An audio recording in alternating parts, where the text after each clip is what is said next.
같이 읽은 본문 말씀을 중심으로 하나님이 기뻐하신 기도, 하나님이 기뻐하신 기도, 이런 제목으로 말씀 나누겠습니다. 여러분, 만일 딱 한 가지 소원을 성취할 수 있는 기회가 주어진다면 여러분은 어떤 소원을 비시겠습니까? 막상 정말 딱 한 가지 소원만 말하라고 하면 대답하기가 쉽지 않습니다. 왜냐하면 그만큼 우리 속에 욕심이 많거든요. 이것도 갖고 싶고 저것도 갖고 싶습니다. 이렇게도 되고 싶고 저렇게도 되고 싶습니다. 그래서 딱 원하는 것 하나만 고르라고 하면 고르기가 쉽지 않은 것입니다. 솔로몬이 막 왕이 되었을 때 한 가지 소원을 말해야 하는 상황에 놓이게 되었습니다. 솔로몬이 하나님께 일천번제를 드린 바로 그날 밤 하나님께서 솔로몬에게 나타나셨습니다. 그리고 말씀하셨습니다. 내가 내게 무엇을 주랴? 너는 구하라. 내가 내게 무엇을 주랴? 너는 구하라. 솔로몬이 하나님께 무엇이든지 구하면 들어주겠다고 말씀하신 것입니다. 요즘 유행하는 말로 대박입니다. 솔로몬 입장에서 정말 중요한 순간이죠. 무엇을 구하느냐에 따라서 솔로몬 그의 남은 인생이 달라질 수 있습니다. 하나님께서 무엇을 구하든지 들어주시겠다고 했습니다. 그러니 솔로몬이 이 자리에서 무엇을 구하든지 별 문제 없습니다. 하나님이 구하라고 했잖아요. 이 기회에 자신의 욕심을 차릴 수 있습니다. 정말 철저하게 자기만을 위한 소원을 하나님 앞에 말씀드릴 수 있었습니다. 그런데 솔로몬의 기도는 하나님께서 대단히 기뻐하신 기도였습니다. 얼마나 기뻐하셨으면 솔로몬이 구한 것 그것을 다 들어주셨을 뿐만 아니라 구하지 않은 것까지도 다 주시겠다고 하시면서 주셨습니다. 그만큼 솔로몬의 기도는 하나님께 감동을 드렸습니다. 그래서 본문은 우리에게 교훈을 주고 있습니다. 먼저 확인할 것은 여러분, 우리는 모든 것을 위해서 하나님 앞에 믿음으로 기도할 수 있습니다. 아멘? 믿으시죠? 예수님이 친히 그렇게 약속해 주셨거든요. 자주 인용합니다만 요한복음 16장 14장 26절. 지금까지는 너희가 내 이름으로 아무것도 구하지 아니하였으나 구하라.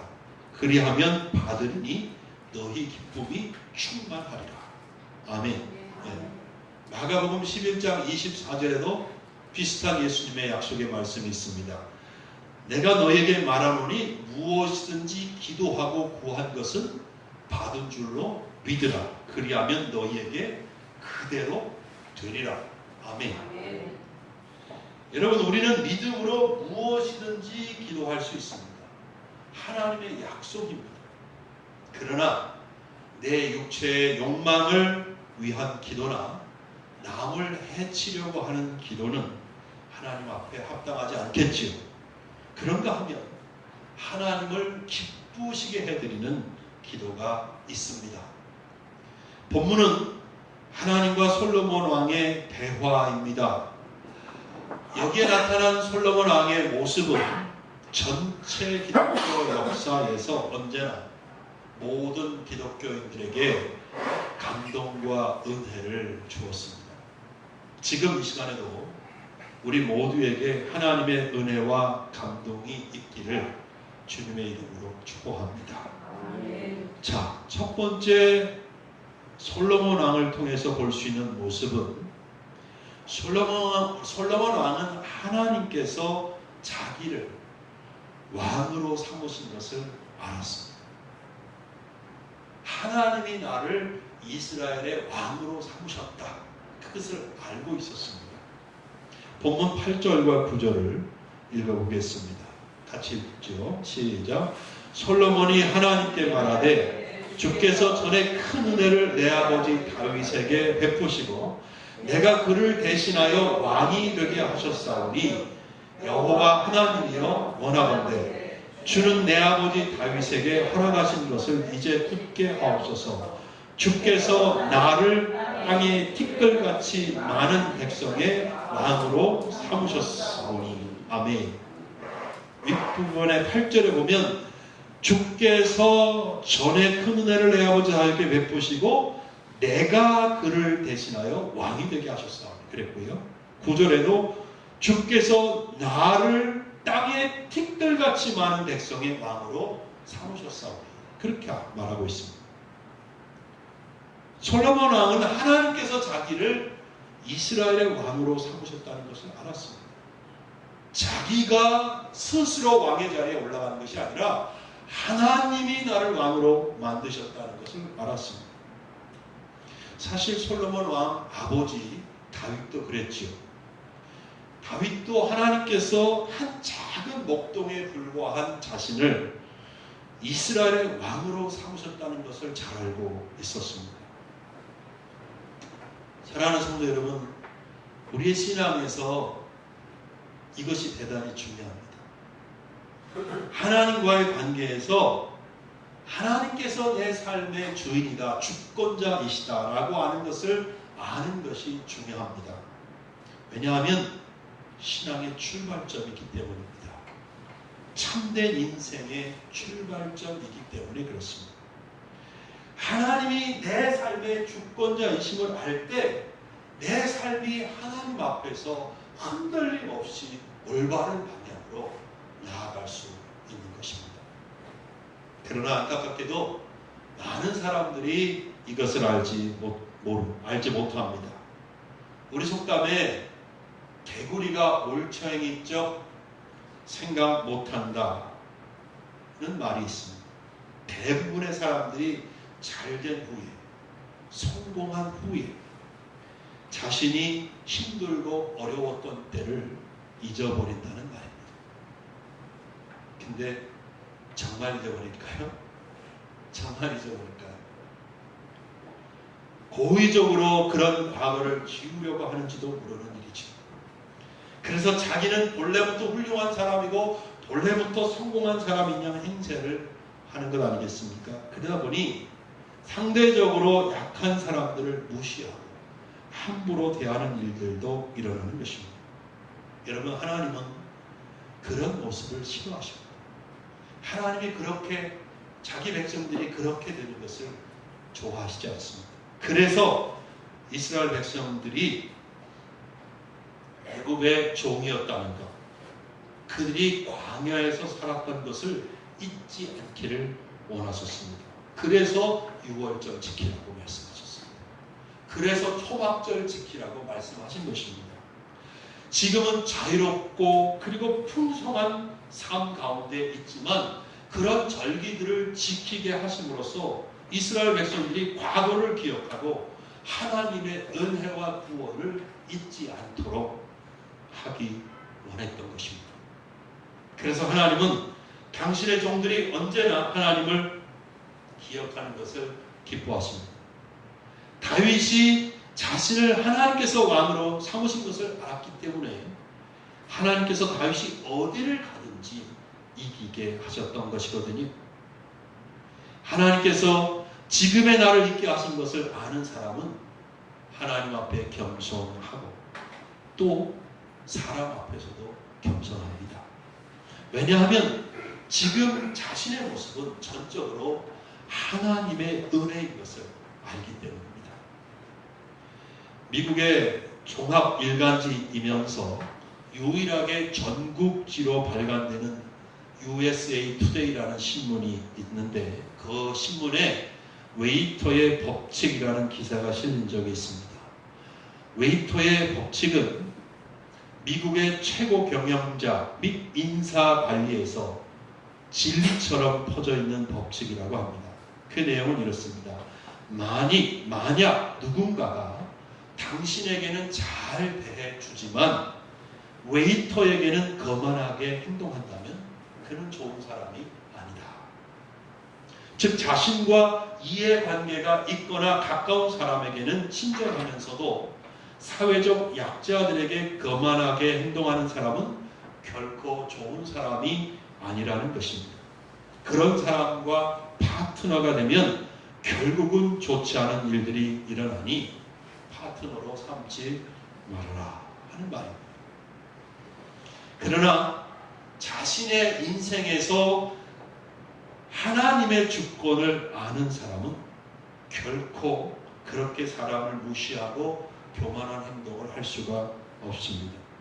하나님께서 지금까지 자신의 삶을 인도하신 것처럼 지금도 나의 삶을 다 보고 계시고 인도하고 계신다고 믿기 때문입니다. 여러분 기억하십시오.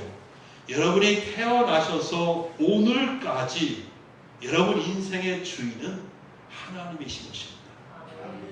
오늘의 나는 하나님께서 만드신 것입니다. 그러므로 자랑하기보다는 겸손해야 합니다. 자랑보다는 사랑해야 합니다. 인문학을 하나님께라는 책이 있습니다. 조건사님께서 저에게 주신 것인데요. 그 책의 저자이신 한재욱 목사님은 그 책에서 이렇게 말했습니다. 읽어드릴게요. 자랑은 한마디로 사람들에게 인정을 받기 위해 자신에게 있는 능력을 뽀기며 사실 이상으로 축혀 세우는 행위이다. 자기를 자랑하게 되면 사람들은 하나님을 바라보지 않고 자랑하는 그 사람을 바라본다. 그리하여 자기 자신이 성공하면 기껏해야 자기의 팬이 생겨나게 되는 것이다. 그러나 더 많은 경우 자랑하는 사람을 미워하거나 시기한다. 경쟁의식을 느끼기도 한다. 어떤 사람은 자기에게 그런 자랑거리가 없음을 한탄하며 낙심하게 된다. 그 어떤 경우라도 자랑은 결코 사람을 세워주지 못한다. 그러나 사랑은 다르다. 사랑은 자랑하지 않으며 자기의 유익을 구하지 않는다. 사랑은 이웃에게 필요한 것이 내게 있어서 이웃을 도와줄 수 있음에 기뻐한다. 자기에게 있는 많은 것이 이웃에게 흘러가게 한다. 그리하여 사랑은 사람을 세워준다. 성경적인 글입니다. 그렇죠? 100%, 200% 공감합니다. 오직 하나님의 주권을 아는 사람만이 자랑하지 않습니다. 겸손합니다. 내 인생에 대한 하나님의 주권을 아는 사람만이 하나님께서 베푸신 은혜를 알고 이웃을 사랑하고 베풀 줄 아는 사람이 될 수 있습니다. 우리 모두 그런 사람들이 하나님 앞에 되시기를 주의 이름으로 축원합니다. 둘째는 솔로몬 왕은 하나님께 지혜와 지식을 구했습니다. 10절입니다. 주는 이제 내게 지혜와 지식을 주사 이 백성 앞에서 출입하게 하옵소서. 이렇게 많은 주의 백성을 누가 능히 재판하리까 하니 그랬습니다. 하나님께서 무엇을 구하느냐라고 물으셨을 때 솔로몬 왕은 지혜와 지식을 구했습니다. 솔로몬 왕이 지혜와 지식을 구한 것은 단순히 지적 호기심이나 허영심 때문이 아니었습니다. 솔로몬 왕은 하나님께서 자신을 왕으로 삼으신 것을 알았기에 자기가 다스려야 할 수많은 백성들을 잘 다스리고 싶었습니다. 분별력을 갖고 재판에서 한 사람이라도 억울한 일을 당하는 일이 없기를 원했습니다. 그래서 솔로몬 왕은 지혜와 지식을 구했던 것입니다. 솔로몬 왕이 지혜와 지식을 구했을 때 하나님은 좋아하셨습니다. 하나님의 말씀을 들어보겠습니다. 11절과 12절입니다. 같이 읽어볼까요? 시작. 하나님이 솔로몬에게 이르시되 이런 마음이 내게 있어서 부나 재물이나 영광이나 원수의 생명 멸하기를 구하지 아니하며 장수도 구하지 아니하고 오직 내가 내게 다스리게 한 내 백성을 재판하기 위하여 지혜와 지식을 구하였으니 그러므로 내가 내게 지혜와 지식을 주고 부와 재물과 영광도 주리니 내 전의 왕들도 이런 일이 없었거니와 내 후에도 이런 일이 없으리라 하시니라. 아멘. 하나님은 솔로몬 왕이 지혜와 지식을 구하는 것을 기뻐하셨습니다. 자기 백성을 잘 다스리기 위해 지혜와 지식을 구하는 이 솔로몬 왕을 대견스러워하셨습니다. 그래서 솔로몬 왕에게 지혜와 지식을 주시는 것은 물론이고 그가 구하지 않은 부와 재물과 영광도 함께 주셨습니다. 성경을 계속 읽어보면요, 솔로몬 왕의 삶이 하나님께서 이렇게 축복하신 대로 그대로 이루어진 것을 우리가 읽어볼 수 있습니다. 요약을 해보면 솔로몬이 모든 사람보다 지혜로워서 그의 이름이 사방 모든 나라로 퍼져나갔습니다. 솔로몬 왕은 잠언 3,000가지를 말했습니다. 그리고 그가 지은 노래가 1,005편이나 되었습니다. 솔로몬은 초목과 짐승과 새와 기어다니는 것과 물고기에 대하여 모르는 것이 없었습니다. 스바 여왕이 소문을 듣고 찾아왔잖아요. 그 여왕이 찾아와서 솔로몬에게 여러 가지 어려운 질문들을 했습니다. 근데 솔로몬이 머리를 긁적하거나 어려워하고 당황하고 대답 못하는 것이 하나도 없었다고 성경이 기록해요. 스바 여왕은 나중에 내가 소문을 들었을 때는 설마 그럴 리가 하고 믿지 않았는데 와서 진짜 당신을 만나보고 대화를 해보고 이 궁궐의 아름다움과 이 모든 것들을 보니까 내가 들은 소문은 반밖에 되지가 않네요. 그렇게 말했습니다. 감탄을 했습니다. 그 이후에도 천하의 열왕들이 그리고 사방에서 수많은 사람들이 예물을 가지고 솔로몬의 지혜를 들으려고 찾아왔습니다. 또한 솔로몬이 누린 부귀와 영화는 솔로몬 이전에도 없었고 그 후에도 없는 것이었습니다. 사방의 모든 나라들이 솔로몬이 사는 동안에 조공을 바쳐서 섬겼습니다. 감동이지 않아요? 정말 감탄하지 않을 수가 없어요. 여기서 우리 마음속에 질문이 하나 생기는 거예요, 여러분. 그러면 나는 하나님께 무엇을 구할 것인가? 그렇지 않아요? 하나님께서 기뻐하시고 나를 축복해 주실 만한 기도는 어떤 기도인가? 솔로몬 왕의 기도로부터 우리가 배울 수 있지요. 하나님께서 기뻐하시고 축복해 주실 기도는 이거예요. 하나님께서 내게 맡겨주신 직분을 잘 감당할 수 있게 해달라고 기도하는 거예요. 솔로몬이 왕으로서 백성을 잘 다스릴 수 있기 위해서 지혜와 지식을 구한 것처럼 우리도 하나님께서 내게 맡겨주신 직분을 잘 감당하기 위해서 기도하는 거예요.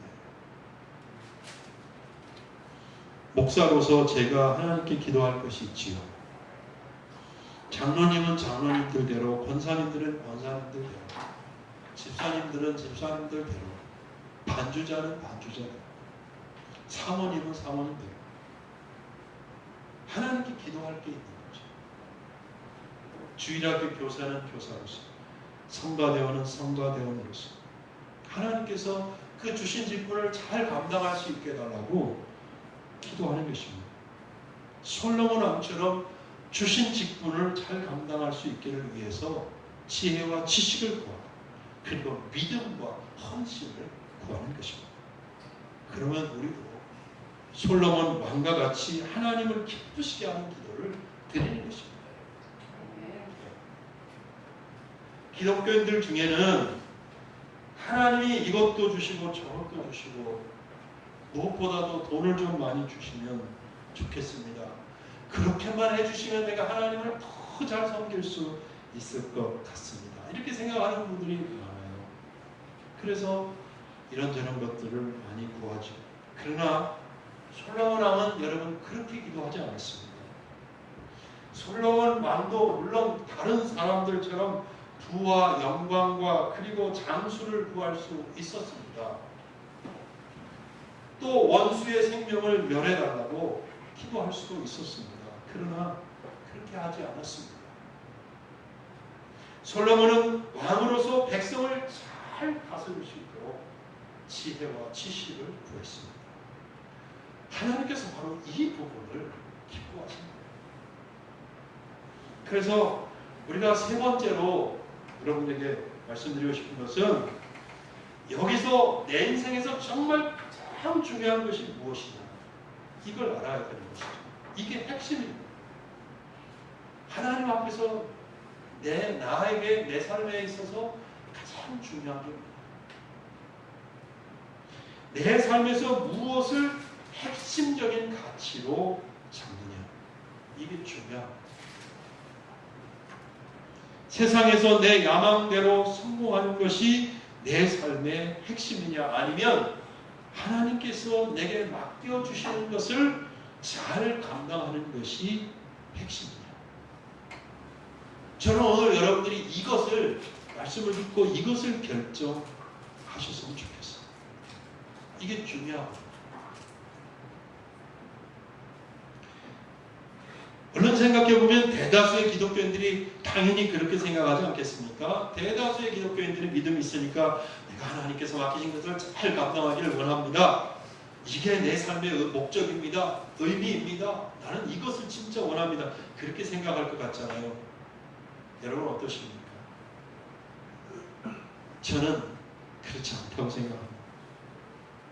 실상은 많은 기독교인들도 세상적인 야망을 갖고 그것을 쫓아 살아간다고 생각합니다. 그리고 한술 더 떠서 하나님을 믿는 믿음을 내 야망을 성취하는 데 이용하려고까지 한다. 그렇게 생각합니다. 그러나 여러분, 하나님은 솔로몬 왕과 같은 그런 마음을 갖고 있는 사람을 찾고 계십니다. 오늘의 내 자신이 존재하는 것이 하나님 때문이고 하나님 앞에 사명을 감당하는 것을 나는 가장 중요하게 생각합니다. 하나님은 그런 사람을 찾고 계신 것입니다. 그리고 그런 사람들을 통해서 하나님은 자신의 뜻을 성취해 가시는 것이죠. 성경에서 세례 요한이 바로 그런 사람이었습니다. 세례 요한이 나타나서 회개하라고 외칠 때에 수많은 사람들이 모여들었습니다. 그래서 유대인들이 제사장과 레위인들을 세례 요한에게 보냈습니다. 질문을 했습니다. 네가 누구냐? 세례 요한은 이때 자기를 포장하지 않았습니다. 자기를 의도적으로 신비스럽게 만들고 높이려고 하지 않았습니다. 자기의 정체를 숨기지 않고 정직하게 말했습니다. 나는 그리스도가 아니다. 그들이 또 물었습니다. 그러면 너는 누구야? 네가 엘리야야? 아니야. 또 물었습니다. 내가 그 선지자냐? 아니야. 나는 아니야. 그러니까 그들이 다시 묻습니다. 너는 내게 대하여 무엇이라 하느냐? 말해달라. 그때 세례 요한이 대답합니다. 선지자 이사야의 말과 같이 주의 길을 걷게 하라고 광야에서 외치는 자의 소리다. 세례 요한은 자신을 드러내려고 하지 않았어요. 만일 세례 요한이 야망이 있는 사람이었다면 자신을 따라오는 수많은 사람들 앞에서 자신을 축혀 세웠을 것입니다.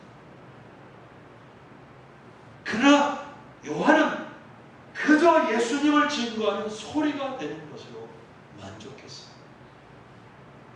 바로 사라지잖아요, 소리는. 그렇게 바로 사라지는 소리처럼 그는 오직 예수님을 알리는 소리이기를 원했습니다. 결코 자신을 드러내거나 높이려고 하지 않았습니다. 세례 요한은 나중에 자기 제자들 앞에서 자기는 주인공이 아니라고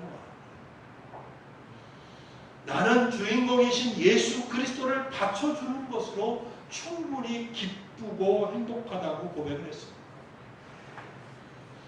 그러면서 이렇게 말했습니다. 그는 응하여야 하겠고 나는 수혜하여야 하리라. 예수님은 이런 세례 요한을 두고 이렇게 말씀하신 적이 있습니다. 내가 너에게 말하노니 여자가 낳은 자 중에 요한보다 큰 자가 없느니라. 자신을 낮췄을 때 오히려 예수님은 세례 요한을 가장 큰 자라고 여겨주셨습니다. 사도 바울도 세상적인 야망을 버리고 오직 주께 받은 바 사명을 감당하면서 한평생을 살아가신 분입니다. 그는 충분히 세상에서 성공할 수 있는 배경과 학식을 가지고 있었습니다. 그러나 바울은 그 모든 것을 그리스도를 위하여 배설물로 여겼습니다. 그는 이렇게 고백했습니다. 나의 간절한 기대와 소망을 따라 아무 일에든지 부끄러워하지 않아. 지금도 전과 같이 온전히 담대하여 살든지 죽든지 내 몸에서 그리스도가 존귀하게 되게 하려 하나니 이는 내게 사는 것이 그리스도니 죽는 것도 유익하다. 오늘 우리는 무엇을 기도할 것인가? 내 삶에서 본질적이고 핵심적으로 추구할 것은 무엇인가? 여러분 그것을 결정해야 합니다. 사람들은 이 세상에서 야망을 쫓아갑니다. 기독교인들 중에도 야망을 쫓아가는 분들이 많아요. 그저 이 세상에서 성공하고 사람들에게 인정받기를 원하면서 그렇게 하고 있습니다. 그러나 우리는 하나님 아버지를 살아계신 그분을 믿는 사람들입니다. 이 세상이 영원하지 않고 우리의 인생도 안개처럼 잠깐 있다가 없어진다는 것을 잘 알고 있습니다. 우리는 하나님 앞에 서게 될 것입니다. 하나님 앞에서 우리의 삶을 계산하는 날이 올 것입니다. 여러분, 우리가 하나님 앞에 섰을 때 나의 모습은 어떤 모습일까? 그것을 그려보았으면 좋겠어요. 그때 하나님께서 우리들을 보시면서 아주 잘했다. 수고 많이 했다. 너는 정말 충성스러운 종이었다. 그렇게 말씀해 주시기를 간절히 소망합니다. 바울이 자신의 삶을 마감할 때 그때가 가까워 오는 것을 알고 이렇게 고백했습니다. 나의 떠날 시각이 가까웠도다. 나는 선한 싸움을 싸우고 나의 달려갈 길을 마치고 믿음을 지켰으니 이제 후로는 나를 위하여 의의 멸관이 예비되었으므로 주 곧 의로우신 재판장이 그날에 내게 주실 것이며 내게만 아니라 주의 나타나심을 사모하는 모든 자에게 돕니라. 저도 그리고 여러분도 마지막 순간에 이렇게 고백할 수 있기를 바랍니다. 아멘. 이제 말씀을 맺겠습니다. 사랑하는 성도 여러분, 두 마리 토끼를 쫓을 수가 없습니다. 둘 다 놓칠 수밖에 없기 때문이죠. 마찬가지로 우리가 세상도 쫓고 하나님도 쫓을 수가 없어요. 뭔가 하나를 포기해야 돼요. 둘을 다 쫓는다고요? 할 수 있다고요? 그렇지 않습니다. 결코 아무것도 될 수 없어요. 오직 한 가지를 구하셔야 돼요. 그런데 세상을 쫓아가면 허무한 인생이 될 것이 뻔해요. 후회할 후회 될 것입니다. 마지막 날에 마지막 순간에 후회할 수밖에 없을 거예요. 하나님 앞에 아무것도 드릴 것이 없다는 생각을 하면서 두려울 거예요. 세상에서 1등이 되려고 하지 마시고요. 하나님 앞에 최고가 되실 수 있기를 바랍니다. 아멘. 세상이 인정해주는 1등이 아니라 하나님이 인정해주는 인류가 되실 수 있는 분들이 되시길 바랍니다. 세상이 주는 명예와 영광을 구하지 말고요. 하나님께서 여러분에게 씌워주실 영광의 연료만을 사모하시는 여러분들이 되시길 주님의 이름으로 축원합니다. 기도하겠습니다.